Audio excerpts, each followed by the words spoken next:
नागपुरात हिवाळी अधिवेशन आहे आणि गडचिरोली जिल्ह्यातील अतिदुर्गम भागातील काही विद्यार्थी इथे आलेले आहे। एटापल्ली या गावातून शिक्षकही आहे, आपण त्यांच्यासोबत बोलणार आहोत। सर, तुम्ही कुठून आले आणि कसा तुमचा अनुभव आहे? मी प्राध्यापक दरेकर सर आहेत, राज्यशास्त्र विभाग प्रमुख आहेत आणि भगवंतराव कला व विज्ञान महाविद्यालय एटापल्ली जिल्हा गडचिरोली इथे आहे। एटापल्ली ते नागपूर 300-350 किलोमीटरचं अंतर आहे। काल आम्ही इथून 4:30ला आमचे विद्यार्थी आणि आम्ही निघालो आणि तर आमची आमदार व्यवस्था निवासमध्ये सर्व मुलींची आणि मुलांची व्यवस्था झाली। स्थानिक आपले आमदार आहेत सन्माननीय धर्मराव वात्रमजी, त्यांच्या प्रेरणेने आम्हाला मुलांना आणि आम्हाला राहण्याची आणि पहिल्यांदाच आम्हाला संधी मिळाली, म्हणजे 30 वर्षाच्या दरम्यान समजा 30 वर्षाच्या दरम्यान पहिल्यांदा संधी मिळालेली आहे आणि पॉलिटिकल सायन्सचे स्टुडंट आहे। कसा अनुभव आहे? आमदारांसोबत भेट झाली का?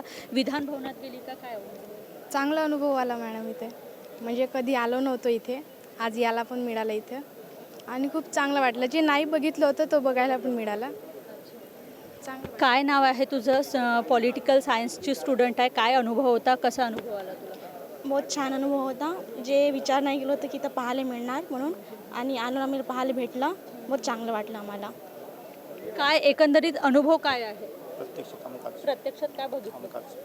कामकाज आता कसं राहतात कसं नाही, याआधी इथे आले? हां, पहिल्यांदा आलो नाही तर याआधी कसं बघितलं होतं, म्हणजे टी व्हीवर याआधीचा अनुभव आणि यामध्ये काय फरक आहे? याच्या अगोदर आम्ही टी व्हीमध्ये बघितलो आणि कसं होतात कसं, आता प्रत्यक्षात आम्ही बघितलो, बघायला मिळालं आम्हाला, चांगलं वाटलं आम्हाला बघून। आपल्यासोबत शिक्षकही आहे। खरं तर 30 वर्षात पहिल्यांदा त्यांना संधी मिळालेली आहे इथे येण्याची, काय सांगाल सर?